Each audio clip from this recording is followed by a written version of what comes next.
lalaking ito gustong pagsamantalahan yung anak ko. Ha? Hindi niya ako pagsasamantalahan. Bakit? Dahil pumapayag ka? Oh no! Ang bataan bumagsak na?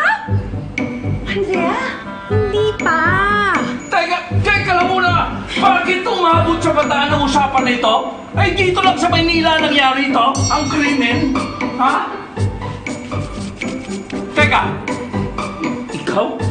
Kung di lang ako makapagpigil, tutumpahin kita! Pigilan ako! Tingnan talaga. Kauwi naman. Hami, umalis ka na. Sige, uwi ka na. Ako na bahala dito, ha? Oo, nagpapawisan ako dun. Pasensya ka na, ha? Oh! Ay, Huwag niyo yan! Nakakarami ka na eh! pasensya na ako, Dad. Papa. Pasensya na ako. Puso ka talaga! Puso ka talaga! Salamat po. Pasensya na ako. Panira ka naman ng moment, Papa, eh.